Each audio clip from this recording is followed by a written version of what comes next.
Proposition 1 will allow the state to sell $7.5 billion in new bonds to pay for state and local projects for water supply, water quality, and the overall water environment. How will the passage of this measure affect our region? Well, I think it's a very important measure on the ballot, the water bond. And it was a measure that was years in the making, right? This water bond had been postponed for many, many years. And, you know, we know how severe the drought is. Here in Southern California, we are reliant on water, and we expect that we turn on the tap, the water will flow. I think this measure, this proposition, will ensure that we continue to have access to water that we need.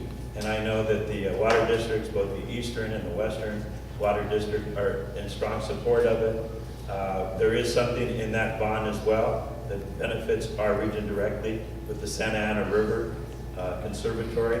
So it's good not only for the entire state, but for our region as well. Water supply, what water? Water storage, how can you store something that isn't there? I am opposed to this proposition. It is nothing but a feel-good proposition. We have had water bond issues ever since I can remember. We spent money to build canals around dams. But if you don't have water to begin with, what good is all this?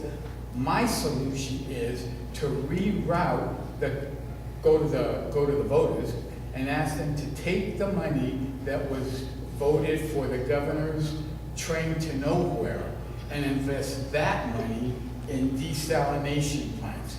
The Central Valley is going dry. They need water for their crops.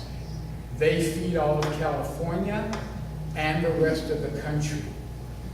One of these days, we're going to turn on the tap and dust is going to come out. And then we're going to say, we should have listened to Rudy and built a desalination plant. We can build several. We can build several up and down the coast. I keep looking at the stop sign. And you know what it means. Okay. All right. That's a couple of years. I know what that means. Do you want to rebut? I do. You know, the water bond is a good example of bipartisanship. The water bond was something that was so important to the state of California, so important to the future of the state of California, that when the water bond, or the work to get the water bond on the ballot, was just that, a bipartisan measure. It brought in stakeholders from up and down the state, and it got them to agree. It got them to agree so much so that when it came to the floor of the Senate and the Assembly, it passed almost exactly unanimously with support from both the Republicans and the Democrats.